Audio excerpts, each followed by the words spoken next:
Audio Jungle.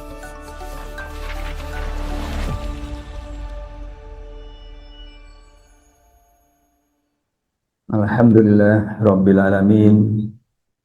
Wassalatu wassalamu ala asyrofil anbiya wal mursalin Nabiyyina Muhammadin wa ala alihi wa sahbihi ajma'in, amma ba'd.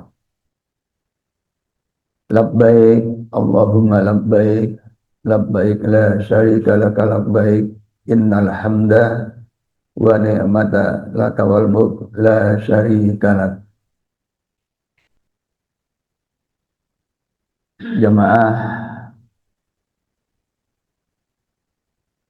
Masjid Baitul Muttaqin rahimahullah.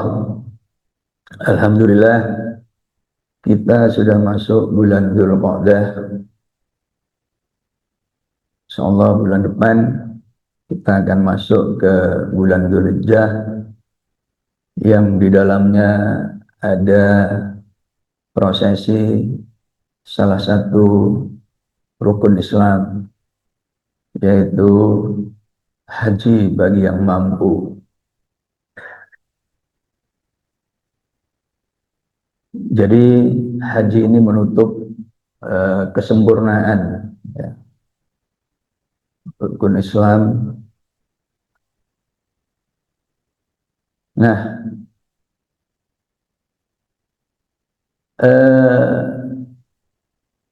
kemampuan di dalam melakukan ibadah haji itu menyangkut keseluruhan dari diri kita, yaitu kemampuan dari sisi materi, dalam artian kita bisa memenuhi persyaratan administrasi untuk pergi ibadah haji. Kemudian kemampuan dalam hal fisik, karena dalam ibadah haji ini 40 hari kita akan berada di keseluruhan, dari berangkat sampai kemudian balik kembali, itu total 40 hari. Katakanlah efektif di tanah suci itu 37 hari. Nah, keseluruhannya itu memerlukan kesehatan yang prima sebenarnya. Pertama, ketika berangkat dari tanah air ke bandara, entah itu di Madinah maupun di Jeddah, itu perjalanannya sekitar 9 jam. Jadi duduk di pesawat 9 jam dalam jarak kursi yang cukup rapat, itu bukan duduk yang menyenangkan. Ya, kalau masih bisa selonjor itu ya masih mending. Nah, ini agak repot juga ya. Jadi itu memerlukan kondisi yang lagi-lagi juga prima ya. Belum lagi kita yang begitu naik kendaraan itu mabuk. Nah, makanya dianjurkan untuk bawa obat anti mabuk, begitu nggih. Jadi itu termasuk juga nanti tentu pulangnya ya. Tapi kalau pulangnya ya sudahlah, namanya juga sudah pulang begitu ya. Tapi yang lebih mendesak itu tentu ketika berangkatnya, karena begitu nyampe di sana kan kemudian kita langsung melakukan ibadah ya. Nah, itu juga yang tentu yang tidak kalah pentingnya lagi itu adalah mampu dalam hal mental, ya, kesiapan mental kita, kesiapan batin kita. Nah, ini ya, ini jadi 3 hal ini harus kita penuhi. Itu banyak orang yang sebenarnya secara fisik, secara materi sudah mampu, nggak juga tergerak untuk daftar. Ini ya, nggak juga tergerak untuk daftarkan diri, ya. Nah ini malah materinya digunakan untuk yang lain-lain. Itu yang seperti pernah saya himbaukan, ya. Misalkan, nah ini, jadi hidup mengandalkan perasaan. Nah, melihat anaknya sudah mau mantu, lihat mantunya juga sudah kurang ini, kemudian mantunya itu dibelanjakan, ya. Nah, padahal urusan mantu, ya, dan anak dan mantunya itu sebenarnya sudah selesai. Nah, itu. Jadi sudah bukan lagi kewajiban utama dari orang tua. Nah, kalau kemudian kewajiban hajinya disubstitusi untuk ke sana, itu sudah merupakan masalah dari sisi syar'i. Oke. Nah ini, jadi itulah pentingnya kita memahami syariah supaya hidup kita itu tidak mengandalkan perasaan yang kadang-kadang itu tidak benar. Oke. Nah ini. Nah, tapi singkat kata memang bisa diringkas bahwa ibadah haji ini sebenarnya merupakan panggilan, ya, panggilan gitu.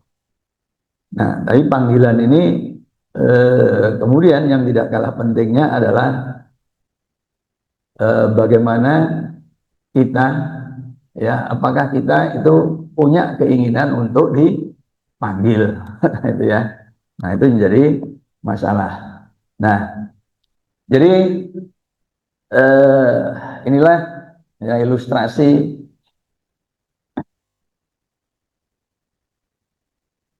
peribadatan haji, ya. Ini, nah ini adalah tawaf, ya. Ya, jadi eh, kenapa ya materi pagi ini saya pilih bercerita tentang haji, ya.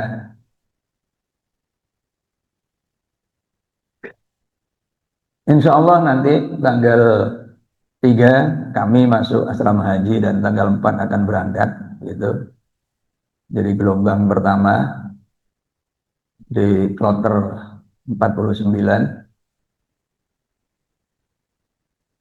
Jadi sebenarnya hari-hari ini kami sedang mempersiapkan, ya, sedang mempersiapkan diri untuk berangkat haji begitu, termasuk tidak mikir yang lain-lain. Gitu. Makanya ketika nyusun materi pun saya susun materi haji, tapi dilala dari malam itu jam berapa saya udah rasanya ngantuk berat tidur.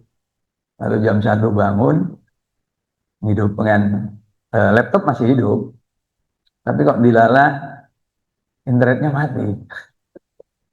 Jadi saya nggak bisa menuntaskan materinya ini, itu ya sudah materi yang sudah saya tampilkan nanti sambil saya tambahi, ya, keunikan ibadah haji dan keunikan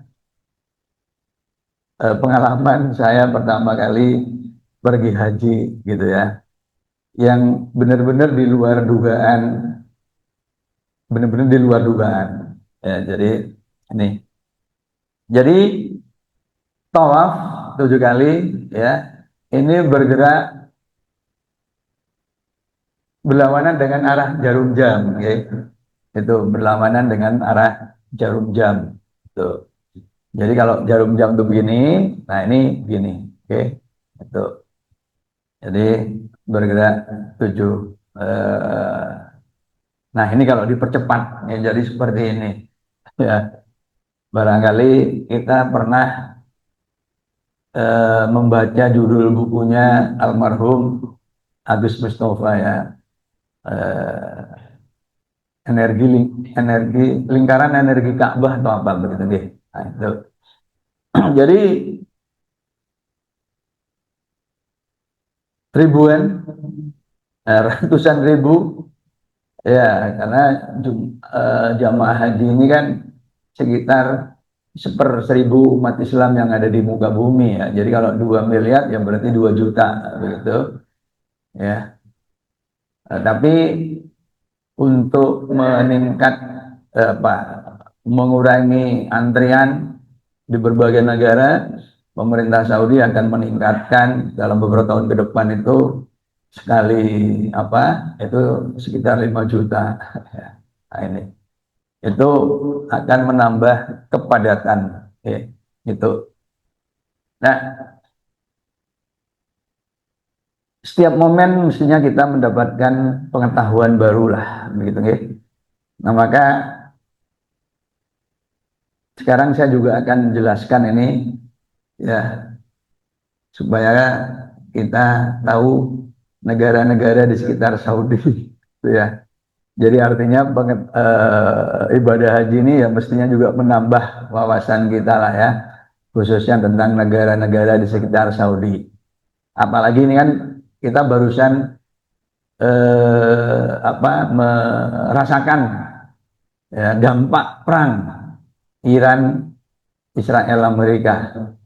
Ya, dampaknya sampai hari ini, bahkan mungkin juga sampai beberapa hari ke depan. Ya. Apa dampak yang utama? Ya, dampak yang utama itu krisis energi. Ya, jadi di Malaysia itu sudah rasan-rasan, sudah tanya-tanya ke orang Indonesia, nah Indonesia sih kelebihan minyak enggak? Jadi kita sudah kekurangan minyak gitu ya di Malaysia itu. Nah ini ya, nah di Indonesia ini sebenarnya stoknya juga sudah nggak lama lagi gitu ya. Itu ya.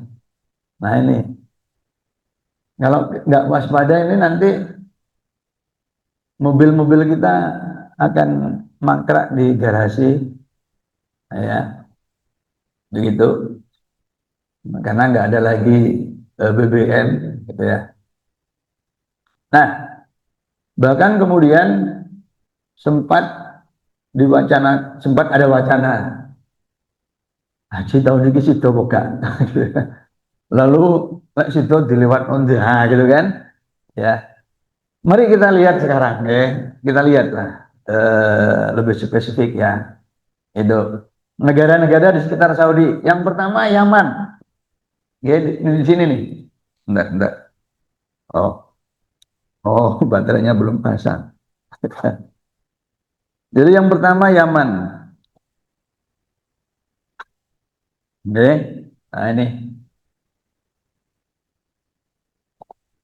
oh, sebentar. Yaman ini, oke, di selatan. Ibu kotanya Sanaa, tapi sebenarnya eh, apa sudah bukan lagi di sini ya ini apa nih ada jura de facto begitu ya jadi sudah pindah sebenarnya ini Yaman yang kadang-kadang diberitakan juga ikut perang ya itu nah di sini tempat eh, siapa dulu ya Nabi Sulaiman atau siapa gitu ya jadi di Yaman ini nah ini ibu kotanya itu kemudian ke timur itu ada Oman ya ada Oman nah ini ibu kotanya di Muscat di Oman ya. Yang kemarin juga sempat apa dalam ramai-ramai perang Teluk itu sempat ikut menentukan Selat Hormuz bersama Iran nah ini Oman nah ya nah kemudian Uni Emirat Arab ya itu yang ibu kotanya di Abu Dhabi nah ini termasuk salah satu negara kaya ya negara kaya tempat orang-orang kita ya insinyur-insinyur kita itu adu nasib nyari penghasilan itu di Uni Emirat Arab ini ya jadi insinyur-insinyur kita ini ya dari alumni ITB alumni ITS yang uh, ya udahlah daripada ruwet gitu ya. Jadi kerjaan di dalam negeri itu banyak yang beri ke Uni Emirat Arab ya. Nah itu. Nah selain juga di Qatar ya, selain juga di Qatar ini ya. Nah ini ya di eh, Dubai, di Abu Dhabi. Nah ini negara-negara teluk yang kaya raya ya, yang kaya raya itu, yang pembangunannya itu seperti di negara maju, gedung-gedungnya itu mercusuarnya bahkan menara tertinggi di dunia gitu ya. Nah ini kemudian ada Bahrain ya itu. Nah, kemudian ke utara sedikit ada Kuwait ya, ada Kuwait itu yang tahun berapa waktu itu perang begitu ya. Nah kemudian ini Irak ya, nah ini Irak ya. Nah Irak itu di sini negara yang tahun berapa waktu itu ya, di bawah kepemimpinan Saddam Hussein ya, diberitakan seperti halnya di dalam kasus Iran ya, diberitakan membuat senjata nuklir lalu ya dibombardir lah seperti sekarang ini, tapi sebenarnya ya misi utamanya adalah menguasai minyak gitu ya, seperti halnya kasus pada saat penyerangan Libya begitu ya. Nah itu. Nah kemudian di sini ada Jordan ya itu. Lalu ya ibu kotanya Amman, dan di sini kemudian adalah ada Syria ya. Jadi ini negara-negara yang sering kita dengar begitu. Nah, di sini ada Israel ya. Ya, jadi di sini ada Israel nih. Jadi ini kan Iran ya. Iran di sini itu. Nah, dengan peta ini kan kita sekarang bisa membayangkan ya. Bisa membayangkan bomnya itu gitu ya. Jadi bomnya itu tembakan ke sini. Nah, ini kan ya, itu bomnya dari sini ke sini. Gitu. Oke. Jadi nah ini kemudian Israel ya, karena ada di sini di Lebanon itu ada Hezbollah. Nah, ini Israel juga menggempur Lebanon ini. Ya, yang belakangan ini kan gempurannya ya frustasi ya, ngadepi Iran frustasi, akhirnya frustasinya malah nyerang Lebanon gitu ya. Gitu. Ya. Nah ini nah, itu ya. Nah, kemudian di sini ada Mesir. Ini tempat apa? Eh, Santri-santri kita itu belajar di sini ya, di Kairo, dan juga belajarnya ke Sudan ya, di Sudan sini. Ustaz Abdul Somad dari mana? Sudan ya. Kemudian Ustaz Adi Dayat ya, jadi di Sudan ini ya. Nah, ini jadi pusat-pusat belajar Islam di sini. Oke. Nah, jadi itu negara, jadi perangnya itu di sini ya. Nah, karena kita menganggap negara itu ya kayak Singapura lah gitu, kalau gitu ya. Kalau Singapura itu memang negara kota ya, jadi ya Singapura itu kota ya negara begitu ya. Jadi kalau perang dengan Singapura di situ ya disitulah kita kalau misalnya pergi ke Singapura ya udah memang di situ tempat perang gitu nih. Nah ini. Nah tapi ternyata ini di Saudi tidak ya. Saudi tidak. Karena Mekahnya di sini dan ibadahnya nanti di sini yang utama ya. 8 hari di sini. Nah gitu ya. Nah, mari ini kalau dari sisi kota. Jadi di sini tadi perangnya dari sini ke sini. Iran ya. Tuh. Selat Hormuznya di sini. Selat Hormuznya di sini. Oke. Itu Selat Hormuznya di sini. Nah, jadi yang diblokade oleh Amerika di sini. Ya, nah ini. Ya. Nah, begitu ditutup, energi dunia langsung krisis. Ya, harga-harga melonjak. Itu ya. Jadi hari-hari ini kita terdampak krisis karena harga-harga melonjak. Ya, itu. Tapi nanti dampaknya akan sangat terasa begitu stok BBM sudah langka. Nah, siap-siap ini ya itu. Nah, itu. Jadi mobil-mobil bagus pun nggak ada gunanya, ya nggak ada gunanya nanti akan mangkrak, itu ya. Nah, ini. Nah, jadi ini ya. Nah, sekarang Mekah Madinah ya, Mekah Madinah ini 450 kilometeran ya, itu ya. Nah, kemudian Jeddah Mekah, nah, itu sekitar 75 kilometer ya. Jemaah, saya umroh pertama itu tahun 2012. Umroh yang tidak sengaja, bisa dibilang tidak sengaja. Karena pada waktu itu saya diundang pengajian di Balikpapan, maaf, di Banjarmasin. Lalu ngaji di gedung Jawa Pos, kok Jawa Pos, Banjarmasin Pos.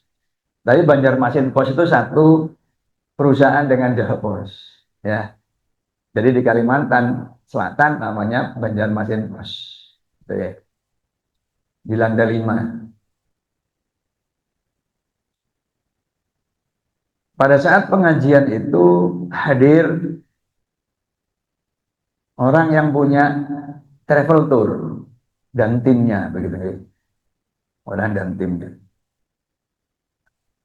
Lalu eh, ya dia mau memberangkatkan umroh pada akhir Maret dan awal April begitu.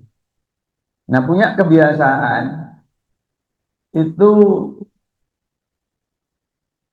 memberangkatkan satu dua orang yang dibiayai oleh travel tournya itu. Jadi umroh gratis begitu ya.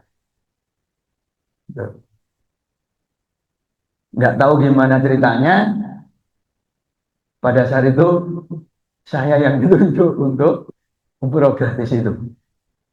Ya, nah itu. Padahal saya kan di situ hadir untuk memberi pengajian. Oke. Lalu saya ditawari, begitu. Jadi nggak langsung ini, tapi ditawarkan. Gus Pur, umroh ini. Nah, karena pada bulan-bulan itu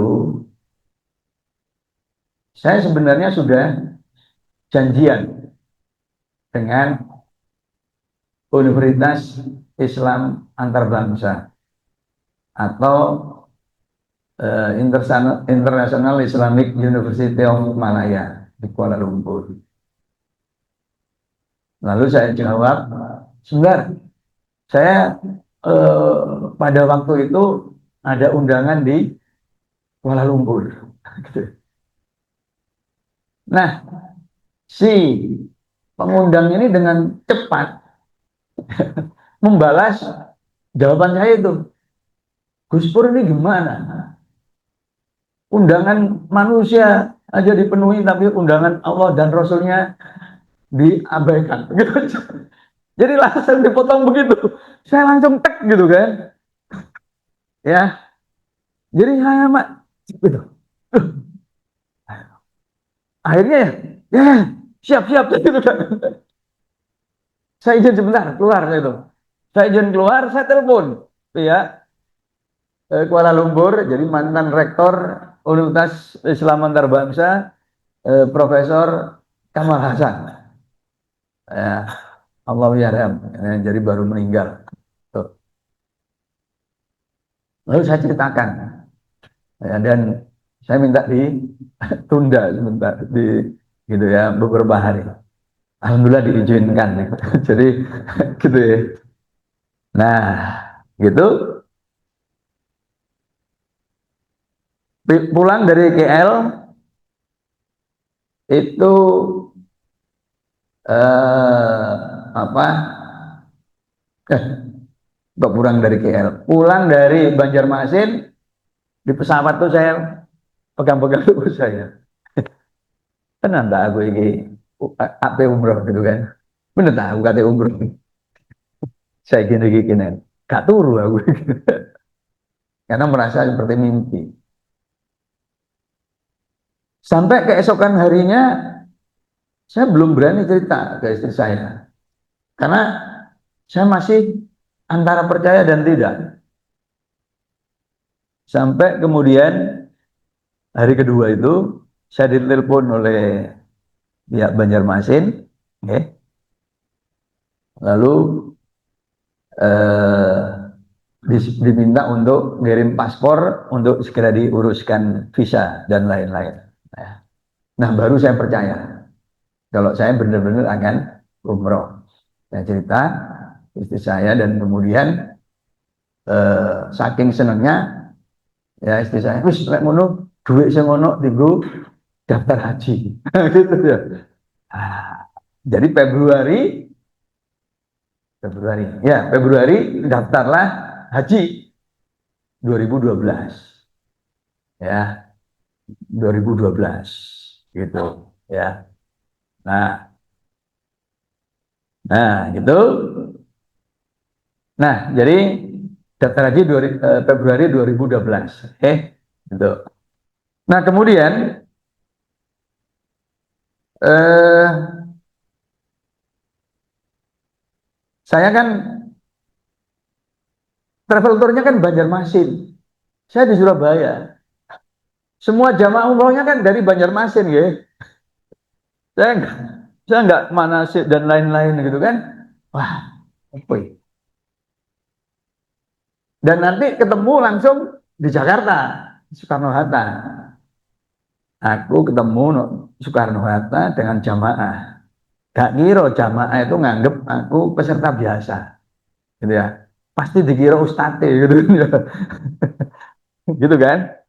Nggak pernah hadir mana sih, nggak pernah kumpul perkenalan moro-moro muncul kan mesti, wah ini ustadz mesti gitu kan.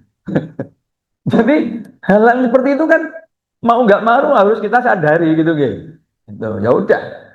Wah, akhirnya saya datang ke buku, golek buku haji umroh, saya pelajari, dadat, dan benar begitu sampai di Jakarta,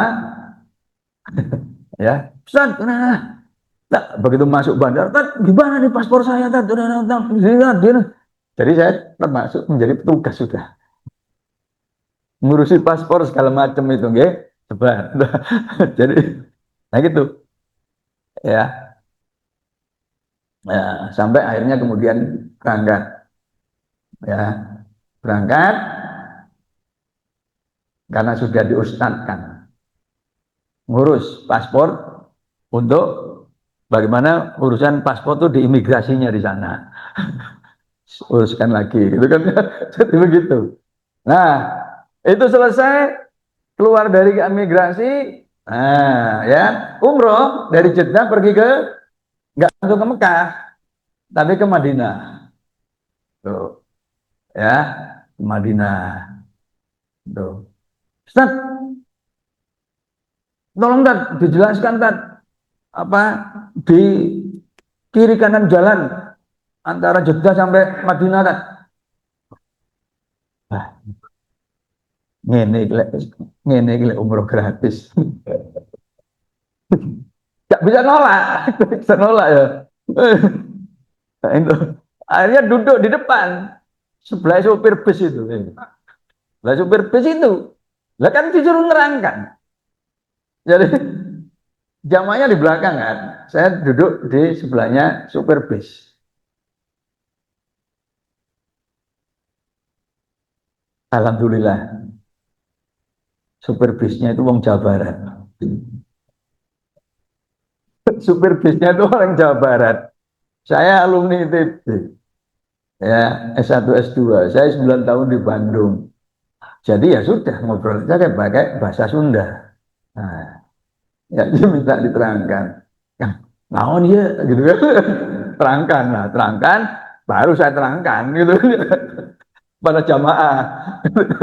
Ya, itu sepanjang Jeddah Madinah.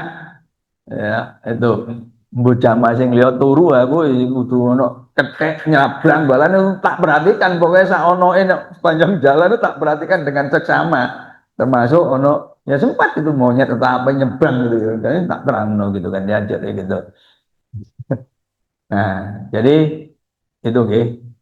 Nah itu ya sudah ya uh, ya jadi nah itu ya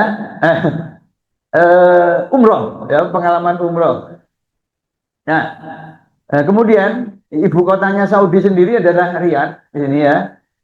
Nah ini benar-benar di daratan ya. Kalau daratan itu jamaah ya. Nah jadi ini ya kalau Madinah itu Madinah dan Riyadh ini mestinya juga sudah masuk daerah yang tidak dilewati oleh matahari ya. Itu makanya kemudian ada musim dingin ya, musim dingin gitu.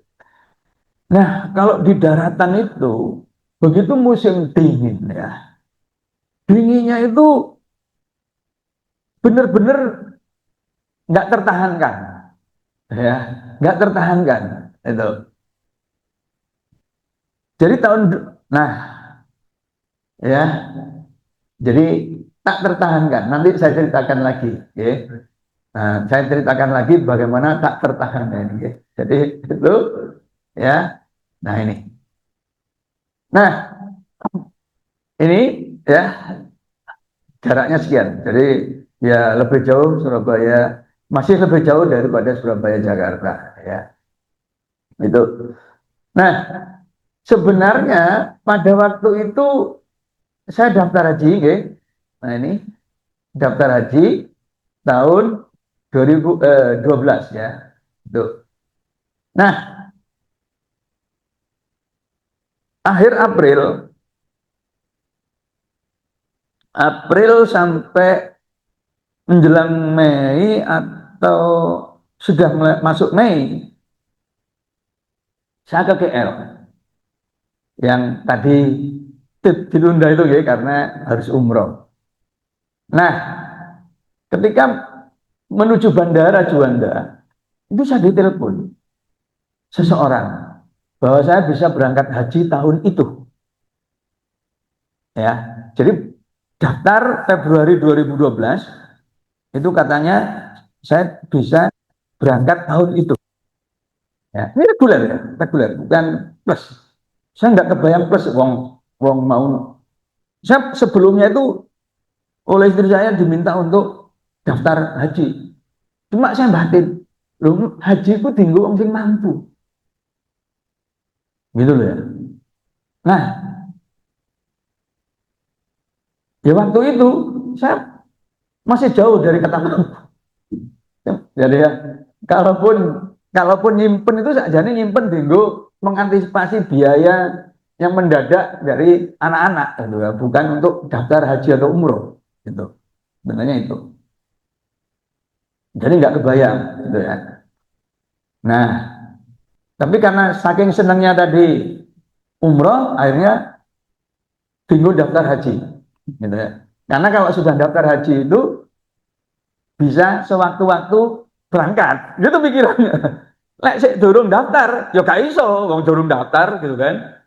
Jadi kalau mau berangkat haji itu ya mesti daftar dhisik. Nah, gitu. Nah, akhirnya daftar. Daftar. Dan benar begitu ke Bandara Juanda, telepon bisa berangkat, terus surat-suratnya tolong ini besok diambil oleh yang nelpon itu untuk diuruskan. Akhirnya begitu nyampe KL saya telepon istri saya, tolong disiapkan apa yang surat itu yang dapat porsi dulu ya, itu diam. Tuh. Nah, ya. Jadi akhirnya pulang dari KL. Jadi 2012 itu memang apa ya? Kan waktu itu ada film Kiamat 2012 ya. Nggih, ingat.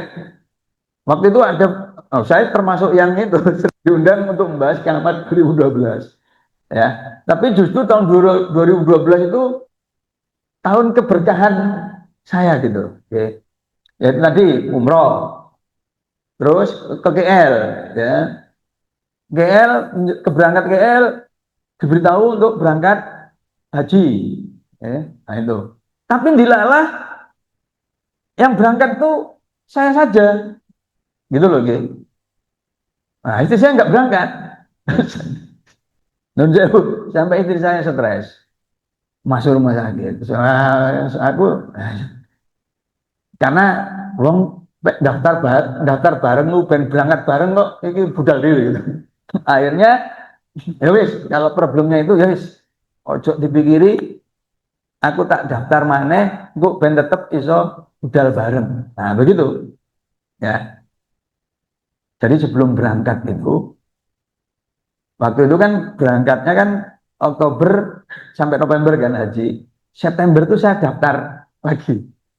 Ya, dilala sistemnya waktu itu belum mendeteksi. Sehingga kemudian saya daftar lagi. Tapi kalau waktu itu 2022 ya saya 2024 itu berangkatnya. Jadi dari Februari ke September itu sudah selisih 2 tahun keberangkatannya ya itu. Jadi 2 tahun. Okay. Nah, eh, ternyata kemudian ya, ini Mekahnya, oke, ya, nah, ya, jadi, jadi ini Jeddah, Mekah, detailnya, nah ini, nah ternyata saya memang ketika haji ya itu menjadi wakil ketua KBI, jadi, jadi keajaiban lagi, keajaiban lagi. Keajaiban lagi ya. Ajaibnya itu begini. Eh, apa? Jadi pertama berangkat, ya, terus kalau yang pertama umroh tadi saya diam-diam jadikan ustadz gitu. Kalau yang haji ini saya menjadi wakilnya inilah ya eh, ke, ketua KPI ya karena pemilik KPI-nya itu teman sendiri, teman SMA di Sidoarjo. Ya, sehingga kemudian karena beliau itu pedagang, beliau itu eksportir. Jadi ketika di Mekah itu jamaahnya ditinggal. Dia buka pasar di Jeddah. Pasar ekspor ikannya itu. Terus tolong jamaah. Akhirnya saya itu yang bertanggung jawab terhadap jamaah. Ditinggal oleh ketua kepala KPH. Berat ternyata. Jadi ketua itu. Sampai saya tuh gini. Kan jamaahnya budal ke Masjidil Haram, sholat, gitu kan. Aku no asrama tok no hotel. Bahkan enak ya jadi jamaah sing bebas. Sak waya-waya iso budal. Kene nunggu gitu kan di hotel itu. Nah, jamaah hal-hal yang seperti ini kan di dalam ibadah haji ya. Jadi di ibadah haji itu semua hal yang nggak masuk akal itu ya. Ya semua hal yang kita batin. Khususnya yang jelek-jelek. Sing kene iku pokoke pikiran jelek-jelek itu langsung dibalas karo Gusti Allah. Makanya kalau haji umroh itu wis ojo mikir sing elek-elek. Ojo mikir sing kemelinti, ojo mikir sing pokoknya kene iku misalnya kesandung terus wah ngono ae. Wah gitu. Wis tak gak let cepet mesti kesandung pisan lek sik ono ngono gitu ya. Gitu loh ya. Nah itu. Nah, ini ya. Jadi di tanah suci itu begitu. Ya. Nah saya batin gitu. Batin gitu ya. Ternyata kemudian langsung dibalas ke Gusti Allah. Ya. Nih. Nah, dilalah jamaah nggih. Jadi kalau umroh atau haji itu ada yang namanya kamar barokah. Jadi bagi yang berkeluarga itu kan mesti dipisah dengan pasangannya ya. Tapi nanti ada momen-momen ketika teman satu kamar kita itu diusir. Itu digunakan untuk kita yang berpasangan. Gitu loh ya. Itu. Nah, dilala saya diusir. Diusir. Wah, wis ngantuk-ngantuk diusir. Ibu bapak nggih. Diusir, katanya endi aku iki. Katanya lenye-lenye endi. Ya ngarep gak ono kafe, gak ono warkop.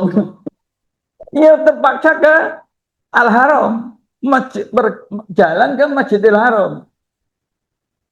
Mau sholat sunnah, wis gak ada nih, diusir karo laskar itu, diusir. Bukan tentara yang gede dhuwur diusir. Ya udah pindah, nyari nggon yang kosong. Nah, turu, jenenge ngantuk. Diusir lagi, diusir lagi.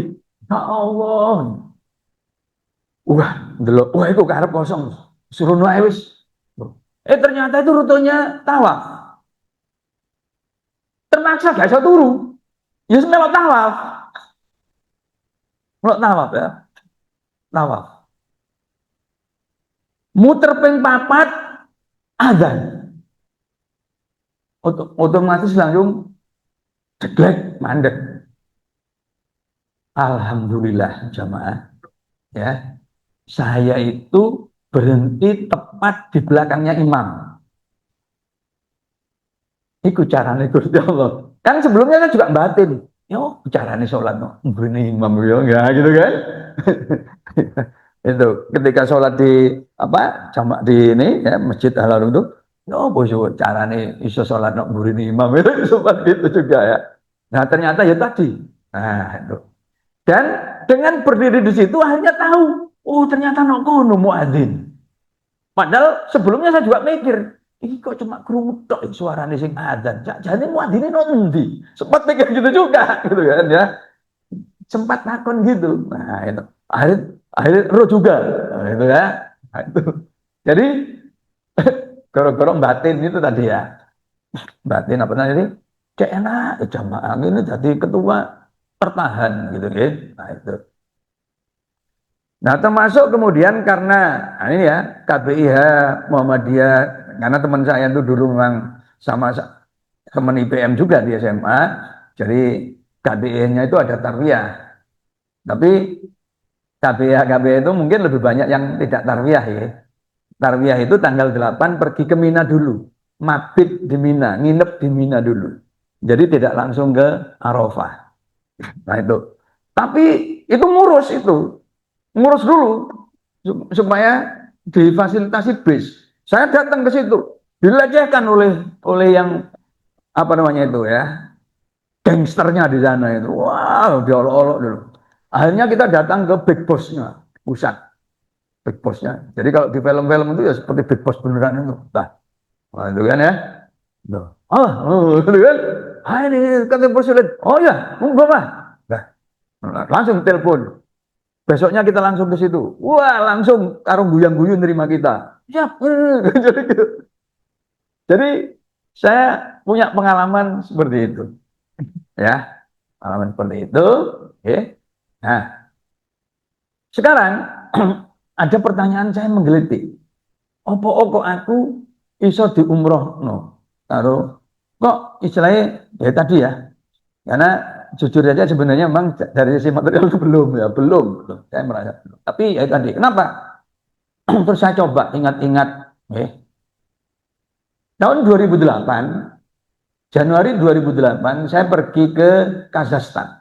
Jadi Kazakhstan itu, jadi tadi ada Irak ke atas, gitu ya, Irak ke atas, terus dekat-dekat dengan Eropa. Jadi Kazakhstan itu bekas negaranya Rusia, pecahan dari Rusia.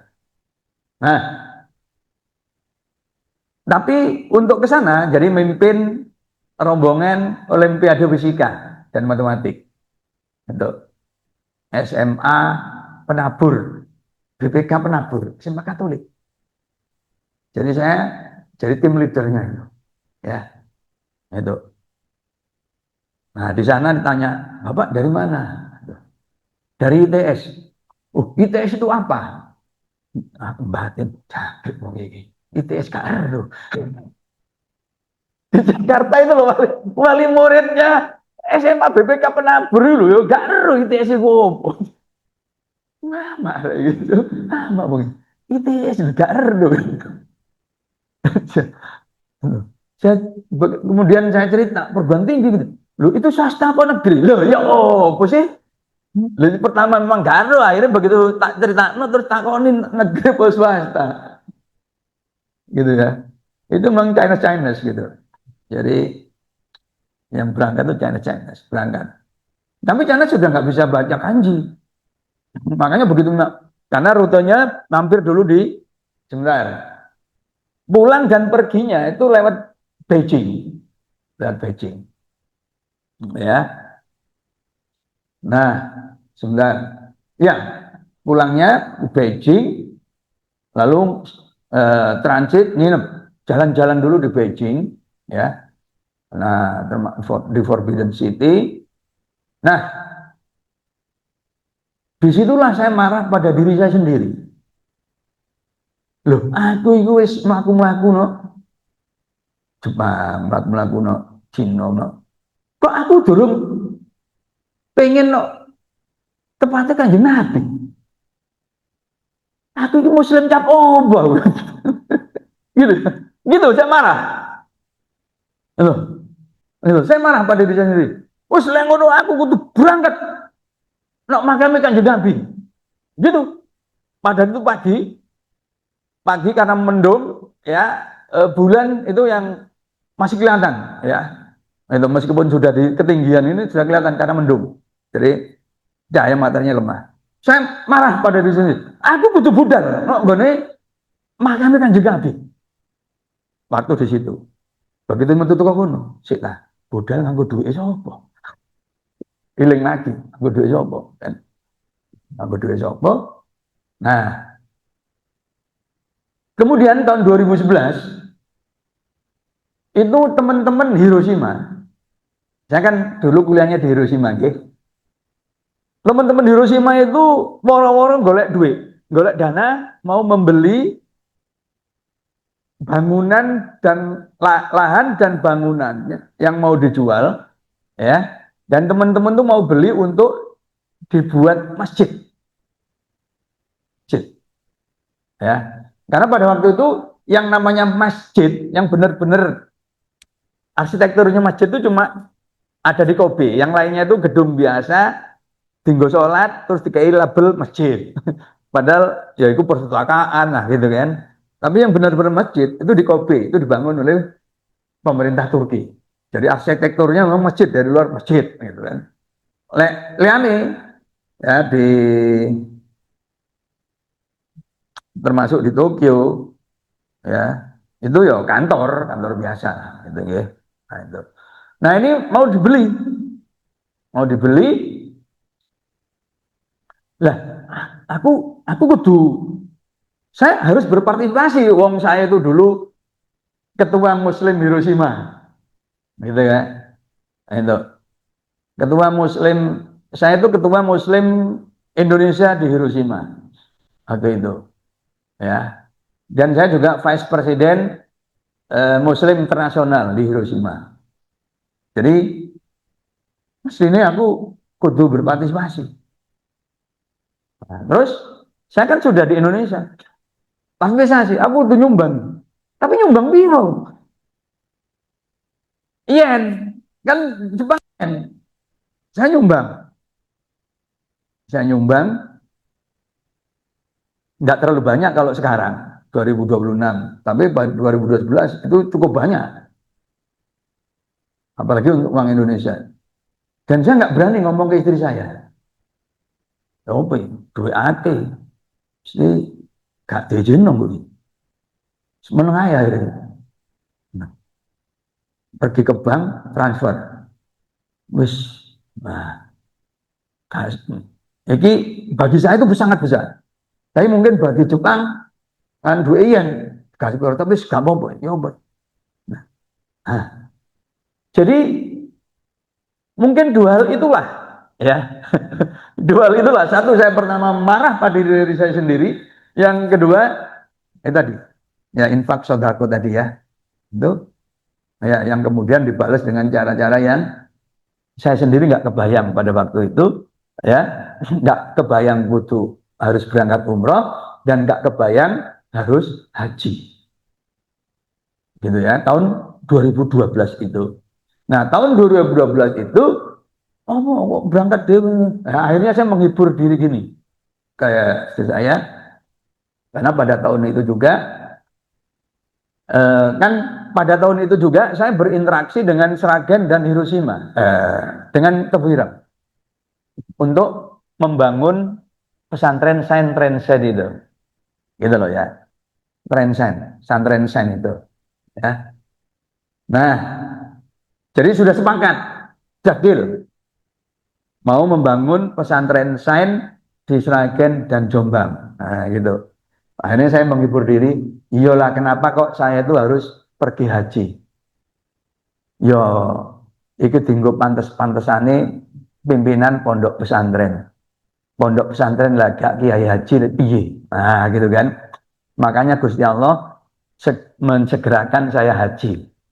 Nah, gitu kan. Jadi aku jadi kiai haji. Lek kiai lah hidup pesantren harus kiai kan gitu kan. Tapi lek haji kan kudu formalitas. Pancen bener-bener haji kan gitu ya. Kalau kiai meskipun nggak apa kan iso dikarang-karang kiai gitu kan. Nah, itu pokoknya dalilnya begini iso lah. Apa nih jelas-jelas mimpin pesantren kiai kan gitu ya. Itu. Nah, lek haji kan gak iso engko tahun piro kon berangkat. Kan gitu. Nah, ini kan sudah berangkat gitu ya. Jadi berangkatlah haji. Nah, gitu sehingga kemudian boleh pakai kiai haji. Gitu saya menghibur diri pada itu, menghibur diri istri saya gitu. Ben gak sedih terus. Jadi saya berangkat tuh saya kepikiran bojoku loro gitu. Nah, okay, itu cerita. Jadi itulah yang namanya apa namanya haji itu bukan sekedar kita udah punya tabungan, tapi kita itu loh kerteknya itu. Jadi kita harus maksa diri itu, paksa sehingga kemudian Gusti Allah itu benar-benar manggil. Kan banyak ya apa namanya melijo itu pedagang-pedagang sayur-sayur yang nuwabung rajin. Nah, itu artinya artinya kretek. Ngono kene wis kerja no bank kerja no apa duwike bendina ngalir. Artinya gak kretek, gak diceluk-celuk. Gitu kan. Nah, itu gitu. Nah, jadi begitu ya. Nah, ini rute ya. Masjidil Haram di sini, Mina, Musdalifah, apa namanya? Arafah. Jadi inti dari ibadah haji itu kan sebenarnya 8, 9, 10, 11 sampai tarwiyah itu kan. Oke. Okay. Ya. Kalau enggak tarwiyah itu langsung ke Mina ya, wukuf di Mina itu di sini ada khutbah. Nah, di sini saya juga kemudian ya tadi ya disuruh khutbah gitu ya. Suruh khutbah ya, khutbah. Nah, ba'da maghrib itu kemudian pergi ke Musdalifah. Ya, sholat jamak akhir jamak qashar di sini. Kemudian sambil nyari batu kecil, kerikil ya, itu. Nah, setelah lewat tengah malam, kemudian ke Mina, ya, naruh barang, kemudian jamarot, ya, apa, jumroh ifadah, ya. Nah, kemudian balik lagi, nah besoknya 11, 12, nah itu jumroh lagi, ya. Nah ini.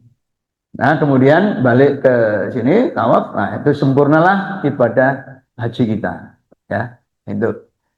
Nah, tahun 2023 ya, itu jamaah haji kita yang meninggal itu tertinggi ya, 800 orang. Nah, itu. Lalu ini dikeluhkan juga oleh pemerintah Saudi, ya. Maka peraturannya sekarang itu ketat. Ada istitoah, surat sehat. Jadi istitoah itu mampu, benar-benar mampu. Jadi meskipun sudah lunas itu belum tentu bisa berangkat. Jadi kesehatannya harus dipastikan dulu medisnya itu. Nah, jadi ini, nah maka sejak tahun kemarin ya, sekarang yang jelas sekarang itu ada dua istilah yaitu murur dan tanazul. Murur itu jadi jamaah yang lansia yang apa mungkin pakai kursi roda dan apa itu pokoknya yang kesulitan gitu itu nanti tidak bersegera ke Musdalifah ya. Jadi kemungkinan sholatnya itu jamak takdim di sini gitu ya. Lalu nanti ke sini naik bis. Nah, nanti naik bis itu di sini tidak berhenti. Ya, tidak berhenti. Tapi murur tuh lewat kok. Nah, gitu loh ya. Tapi sudah melewati tengah malam. Itu. Karena pertimbangan jamaahnya padat, kemudian apa jamaahnya padat, lalu jamaahnya itu apa situasi fisiknya tidak memungkinkan. Itu murur. Jadi bisa langsung ke Mina. Oke. Nah, itu. Nah, kemudian ada yang namanya tanazul. Tanazul itu ya setelah apa? Jadi tidak mabit di Mina setelah jumroh ya. Itu ke hotel di Mekah. Jadi mabitnya di Mekah, besoknya balik lagi untuk jumroh. Itu tanazul. Jadi sekarang mulai tahun kemarin itu ada murur dan tanazul ya. Dan untuk tahun ini itu sudah dihandle oleh ya ini ya dihandle oleh Kementerian Haji dan Umroh ya. Kementerian Haji dan Umroh jadi apa tidak lagi oleh Kementerian Agama ya itu. Tapi sampai saat ini saya belum memanfaatkan ordal orang dalam untuk urusan haji ini ya. Karena mungkin kita ordalnya mungkin Pak Wamen gitu kan ya. Karena Wamennya dulu ketua pemuda Muhammadiyah. Bukan, ordalnya justru Pak Menterinya gitu ya. Karena Pak Menterinya itu dulu ketika saya mentraining asatidnya Trencen Tebuireng, beliau itu seharian duduk di sebelah saya, mendampingi saya. Gitu. Saya jadi trainernya asatid Trencen di Tebuireng. Nah, karena waktu itu beliau diplot untuk menggantikan Gus Solah. Jadi beliau itu kan putranya Gus Ud Yusuf Hasim ya. Waktu itu diplot untuk menggantikan Gus Solah. Nah, saya nggak tahu gimana ceritanya. Kemudian beliau lebih memilih ke Gerindra ya, sehingga kemudian gantinya sekarang Kiai Abdul Hakim Naja ya, Gus Kikin itu. Sekarang beliau bertahan di Gerindra dan sekarang beliau jadi menteri. Nah, itu ya.